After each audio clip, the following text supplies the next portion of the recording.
I loved how you said it. You got a lot of people out there in the trenches, digging ditches, trying their hardest to grind with their idea or their startup or their project, whatever it is. And they're trying to make something happen. And oftentimes they're trying to make something happen that's never happened before, whether it's an app or their business or whatever it is. And so there's a tremendous spirit of camaraderie.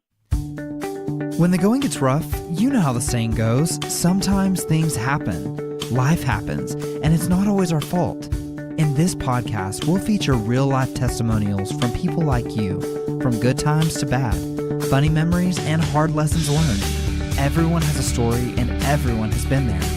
From business owners to parents to young adults, the Hive Five aims to tell stories of overcoming the struggles of adulting while celebrating the little victories of life. In each podcast, our guests will give insight to 5 key takeaways from someone who's been there and done that, leaving you better than when you started. Thanks for listening today. My name is Kagan Henson with BriteBee, where insurance quotes just don't sting. Today, we're excited to have Mike Slack with us. Mike has definitely worn a lot of hats, but currently is the Evangelist, aka Head of Business Development at Clevyr Inc., and co-founder and co-owner of StarSpace46, a co-working space in Oklahoma City. Also, just found out, he has a background in software, nonprofits, and also a business manager for Justin Wren's MMA fighting. I can't wait to hear about that because I don't know how that plays a part in all of this, but I think it does somewhere. So welcome to the High Five, Mike. Hey, thank you very much, Kagan. Glad to be here. Well, Mike, we're really glad for you to be here because first off, I just want to hear you're doing so many different things, and I've done a lot of different things, but I've had to do one thing for a little bit because my mind just goes crazy. So what are you doing? What's going on here? Yeah, well, so the way I like to say it is I have a day job where I really spend most of my working hours, and then I have a couple side hustles. And I haven't had the language to articulate it in that way before, but I've basically been doing that from the time I was in college. So right now, my day job is helping folks to learn about and buy custom software here out of our Oklahoma City-based company. And then side hustle number one is StarSpace, our co-working space. I've been involved in that since it started in October of 2016. And then Justin's a good friend of mine, and I've been working with him for about the last year. 9 months or so, I guess, identifying business opportunities. So love to chat about all those things and looking forward to explaining how it all works together, how I try to make it all work together. Right. So tell us a little bit about your background. Where did all this entrepreneurial spirit start?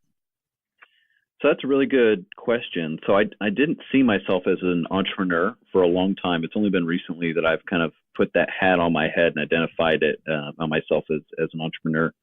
Because I started my career preparing myself to be an ordained minister. And so I studied religion in undergrad, and I got a 4-year degree in religion and then ethics. And then I went to seminary in Atlanta at Emory University, Candler School of Theology. And so I worked in churches and did pastoral stuff and was a chaplain and preached. And definitely during that time, learned the value and skill, learned to value the skill of listening.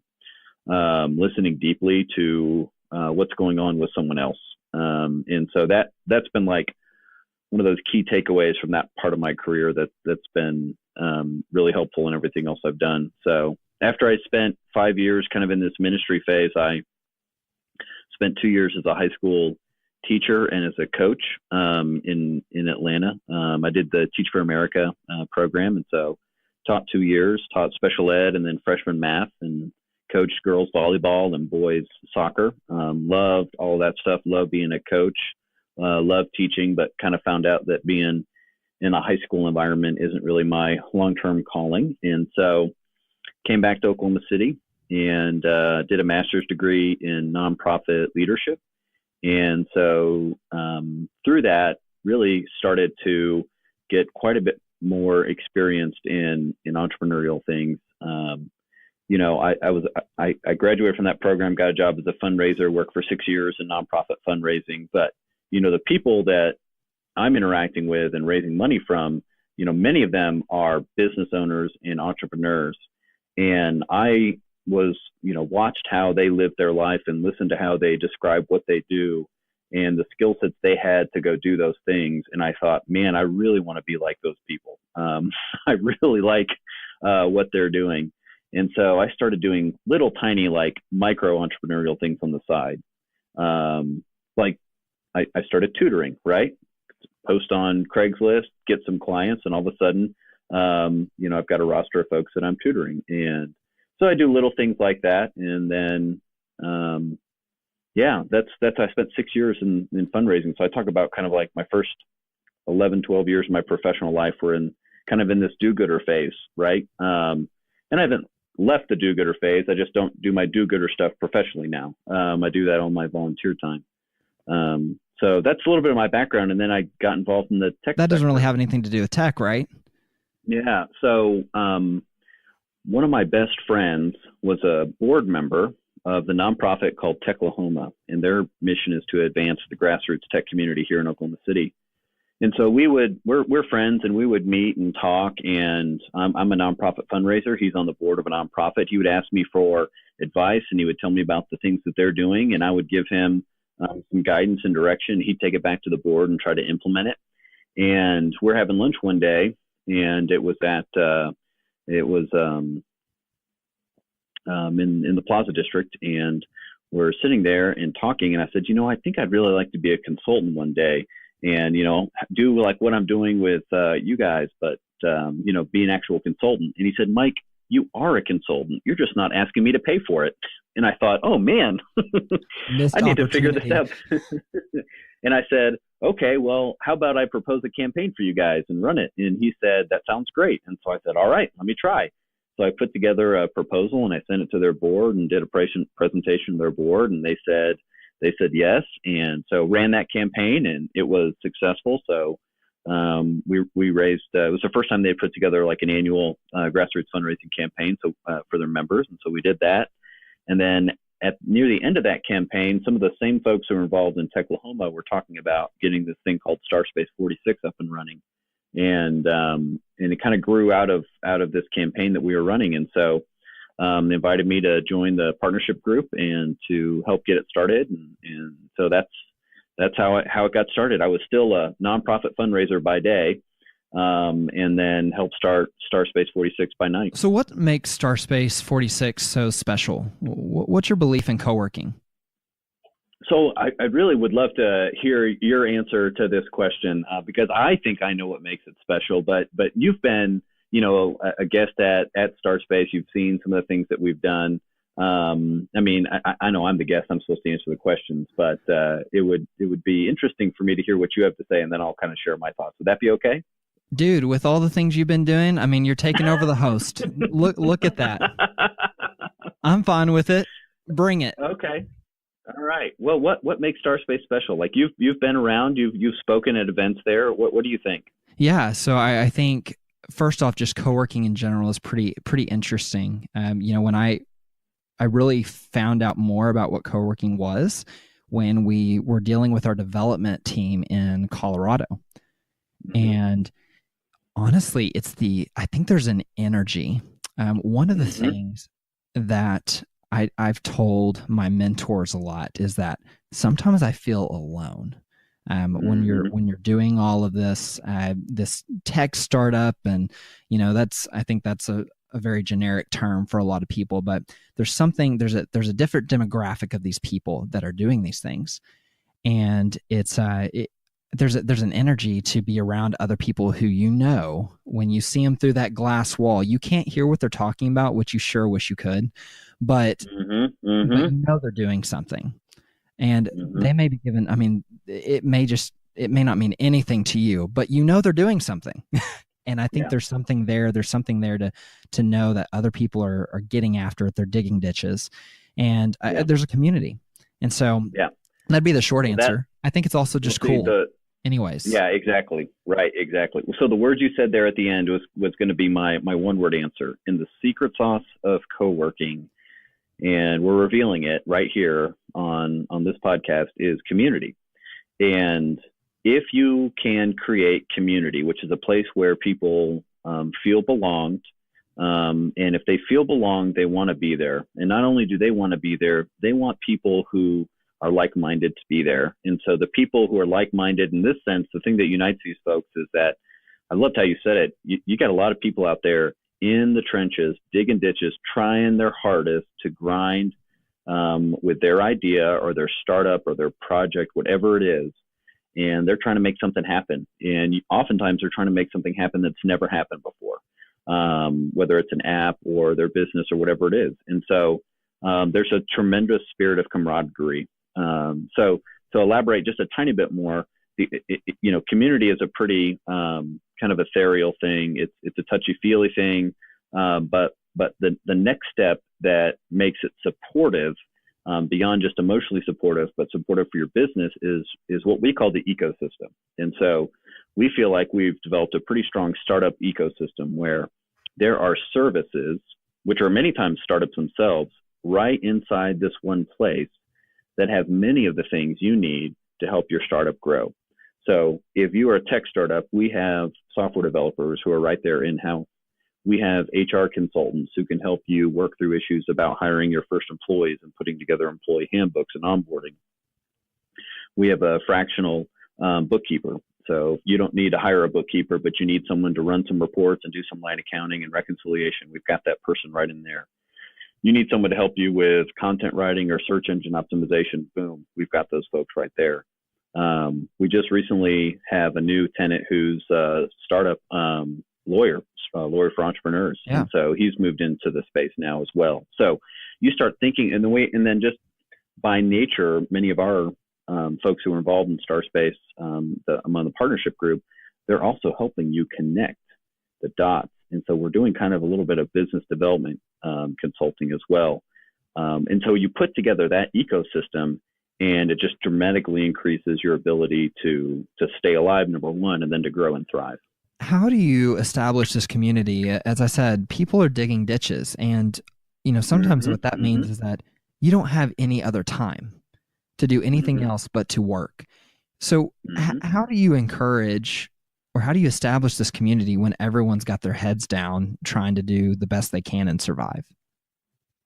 So there's several little things that we do that are like programmatic things, in addition to just providing a really cool, awesome space and trying to attract really cool people. Every Friday, we have what's called Family Lunch. And Family Lunch is voted upon by all the members of StarSpace in our Slack channel. And what they do is they vote on where we're going to go eat for Family Lunch. Family Lunch is open to all members of the StarSpace community who are members there. And we go out and have lunch together. And so you've got 25 people sometimes amongst this building that's filled with 125 different businesses getting together as one family.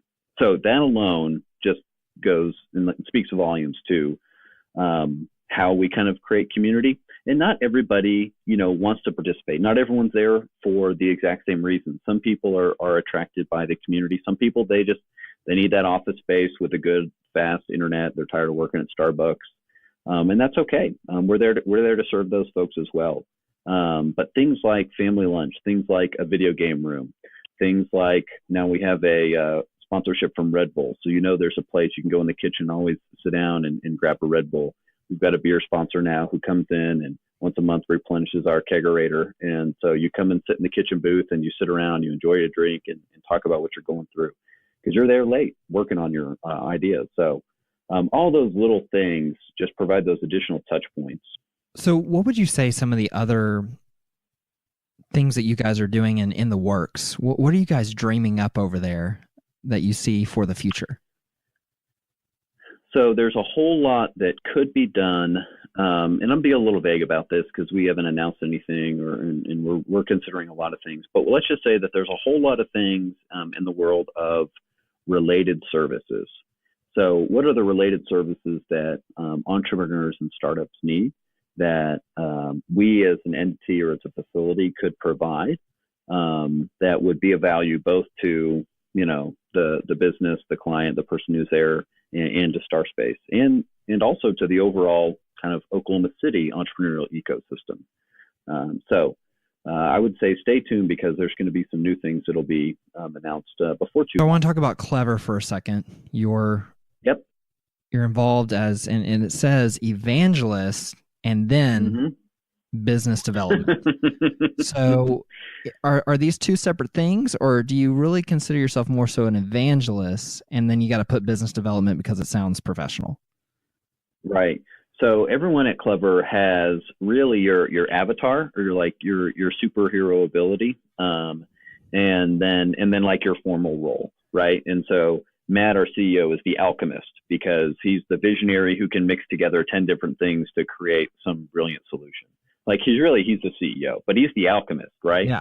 At his core. And so at my core, I'm an evangelist. So I share good news, and that's what I believe the Greek root of the word evangelist, it comes from evangelion, and so it means to share the good news. So I'm sharing good news about what Clevyr's team and really what software can do for businesses. So what we see oftentimes is we go into a company usually because they have some sort of pain that they can't resolve on their own, and if they're going to work with a custom software development company, it's a really deep or really big, expensive pain, because custom software is not it's not cheap. There's a whole lot of less expensive ways to get software into your company. And so I share the good news though about how that big, scary, long-lasting pain that they've been experiencing, whether something is slow or inefficient or ineffective or always broken, it doesn't have to be that way. There's a better way to do business. So it's a lot of fun. So what about this MMA? Now, I have never been like a major MMA, but I think because I'm allergic, allergic to sweat, and and also just punching people and everything else. It's not in my DNA. I kind of flee from it. Tell my kids, like, if someone punches them, just run away. Just run away. Don't fight back. Yeah. And it may be wrong on my part, but that's who I am. So what made you so excited about being a part of the MMA world, and what are you doing with them? So it's a little bit of a story. So the MMA people that I know, they talk about MMA as a human chess match. And it's a human chess match where you're trying to defeat the opponent, and you don't hate the opponent. You're not angry at the opponent. You're just trying to defeat them in this sport of combat. So at the last nonprofit I worked for, I met Justin Wren, who's a professional fighter. He fights in the league Bellator, which is one of the two main leagues of MMA fighting. Yeah, so he fights in Bellator, and he was, for a while, he was kind of the spokesperson for this nonprofit that I was working with. And so one of my assignments at the nonprofit was to work with him and to make sure that we as a nonprofit really maximized on this kind of position that he had with us. And so we worked with him. I worked with him to develop fundraising campaigns for the nonprofit, and we did a number of different events together and house parties. And we just found out that we worked really well together. So when I transitioned out of the nonprofit, we both still wanted to work with each other because we enjoyed it, and there were significant opportunities for both of us to do that. And so I've been working with him really, very, very part-time basis, but trying to secure speaking opportunities, product endorsements, and other deals, and develop products related to his brand. So yeah. You mentioned working. You guys work well together, and one of the things, especially in the startup world, we hear a lot about people failing because of their teams. And speak to what does that actually mean by working well? What does that look like for you? Yeah. Well, so talking about that is going to kind of bleed into one of my 5 takeaways, if that's okay. So you're going to get a preview of one of my 5 takeaways. You'll let it slide? Oh, thank you so much. So I believe pretty strongly that if you're going to be the best possible version of yourself in kind of your professional and personal life, you really need to focus on your strengths. And as strong as you might be in one area, there's just naturally going to be areas where you're weaker, where you're less inclined to be excellent or less apt. And one of the most important things you can do is to be really honest with yourself about where your strengths truly lie and where they don't. And then to surround yourself with people who can fill in those gaps. And so there's a great book that I just finished reading called Born to Build, and it's by the folks who do the StrengthsFinder survey. It's Jim Clifton, I think is the name, but it's the Gallup group. And they identify 3 major categories of talents for entrepreneurs and builders, people who are building companies and startups and all that. And one is the rainmaker, the person who can bring in the money, manage the money. The second is the conductor, the person who can put all the pieces together and make sure the train's going in the right direction, staying on the tracks. And then the third is the expert. It's the person who really has like the deep knowledge or subject matter expertise on something. And so you look at really successful teams, they oftentimes have, these 3 people or 2 people who can play these different roles. Maybe they play rainmaker and expert, or rainmaker and conductor, or something like that. And so with Justin and I, and with any of the successful teams that I've been a part of, you really identify, man, I'm good at that, so I'm going to stay in my lane and I'm going to go do that thing because I'm so good at it. When it comes time to do that other thing, let me hand that off to you because you are so much better at that. And so that's something that requires trust. You need a foundation level of trust with the people you're working at, so they don't see the things that you're not good at as weaknesses. They see that as just the area where there's an opportunity to hand off to someone who has that strength. And so there needs to be a base layer of trust for relationships to work out like that. But when you get that in place, you can be so much more successful. At least that's been my experience. So you seem like a really good networker. Would you say that that's one of your strengths? I would say that's one of my strengths. What yeah. would you say was one of your weaknesses? One of my weaknesses is coming up with my weaknesses. No.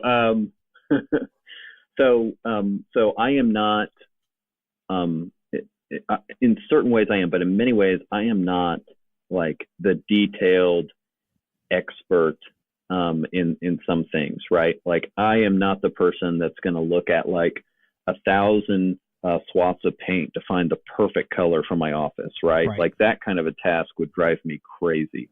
I don't have that kind of like creative artistic perfectionism, right? And I know a lot of like really awesome people that I love to work with, because when it comes time for a project to be done really well, you need one of those people. But that's not what gets me going. Right.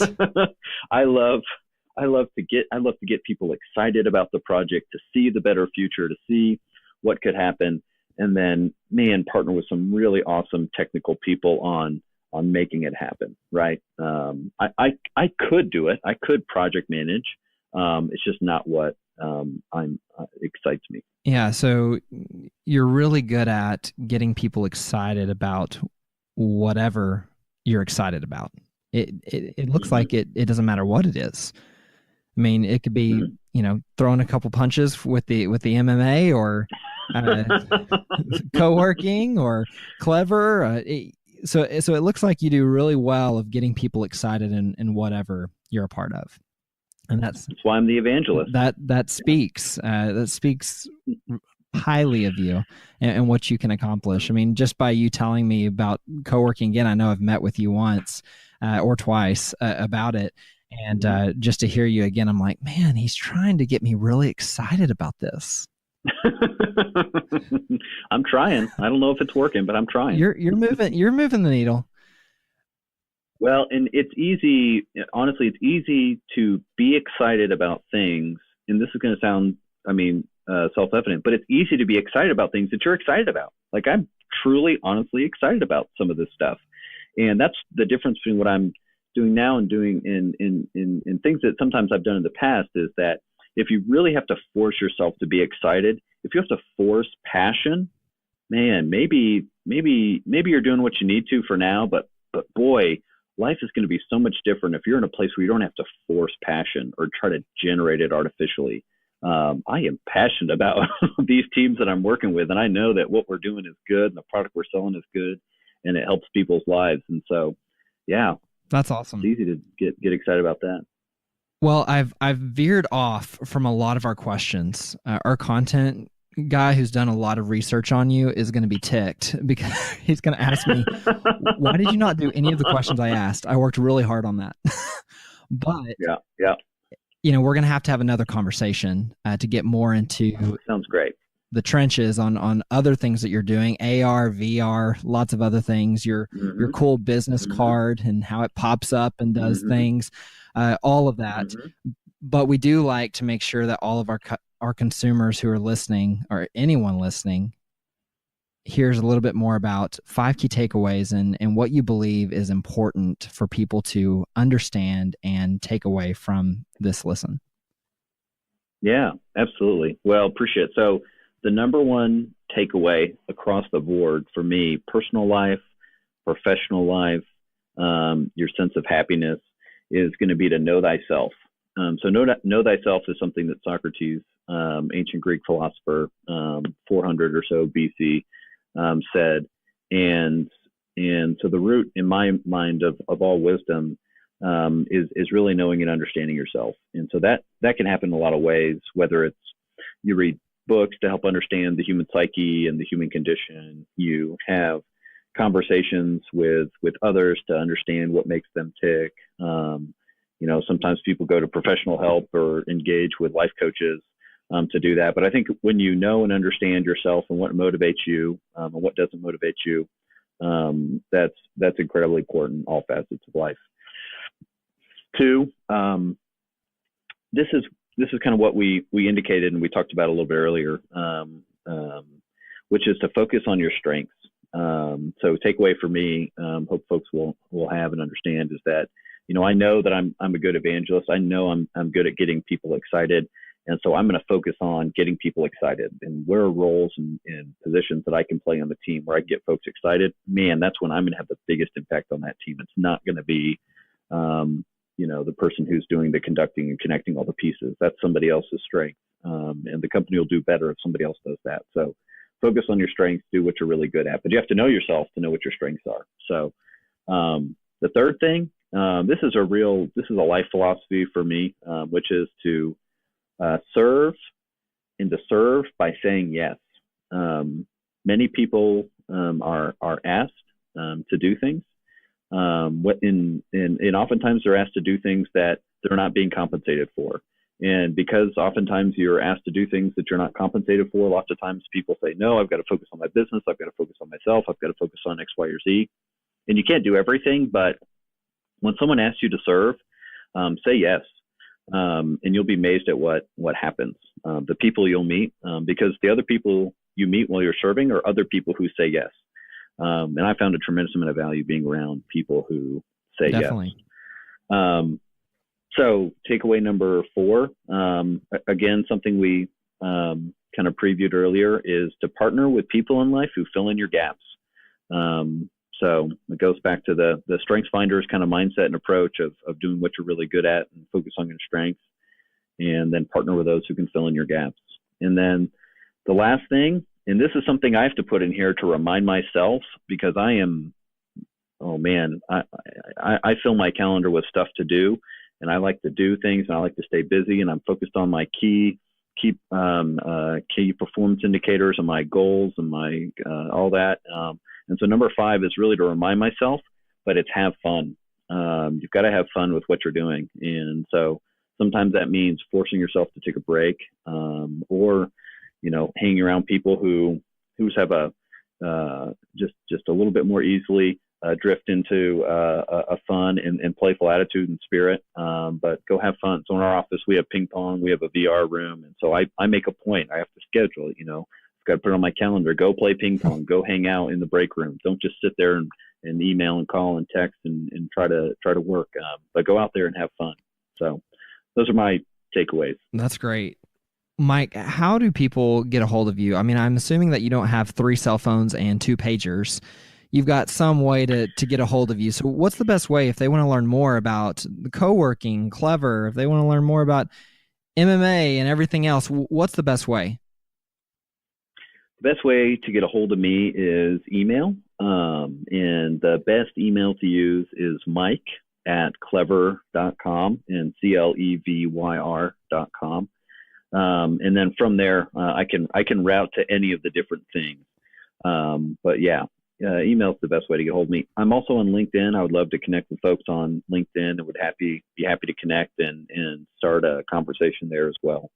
Awesome. Well, we want to thank you again for being on today, and this conversation needs to go for a lot longer to understand more so of who you are and what you're doing.